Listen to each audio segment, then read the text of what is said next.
Now, one of the most telling signs of flood damage is here along Highway 34. This entire property was wiped out. It houses a church, an antique shop, and a home. And besides these chairs that were salvaged from inside the church, everything else is gone. From Sandy's service station to Candy Jim's store to just past it was the very hardest hit area around here. The reflection of this Cowboy church used to be pavement where hundreds of people parked on Sunday to worship. Now the only thing reflected is a muddy view of what used to be. At my age, I've traveled a lot in the world, been in some bad spots and during my lifetime. But when I pulled up and seen this, I could not believe the devastation that has taken place here. A 7-foot wall of water came ripping through George's property late Thursday night, dumping over a trailer, filling his house with water, destroying his antique car collection, and moving a storage bin clear on the other side of the property where it now sits along Highway 34.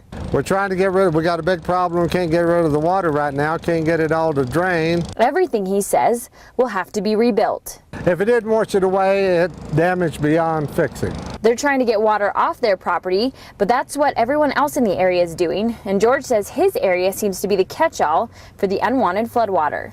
I have lots of stuff down here I don't own. It's washed into us. George's property got the biggest beating as he's one of the lowest points along Highway 34.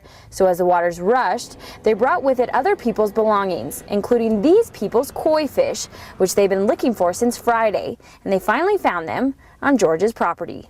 Now another look we got today was inside the Big Thompson Canyon. A National Guard officer brought us up to see just a piece of the devastation, and I also ran into a hiker who showed us quite the view from atop his property.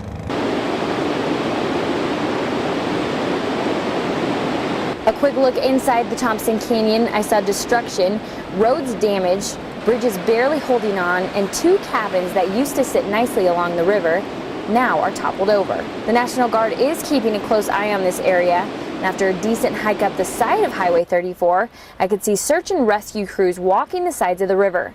A man I met whose property faces out to the canyon says he's never seen anything like this flood, but now he's faced with getting back to normal life. Frustrating trying to get anywhere.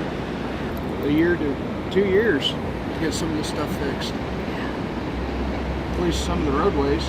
But a temporary solution to get people in and out is in the works. But the video says it all. The magnitude of damage seems to get greater and greater.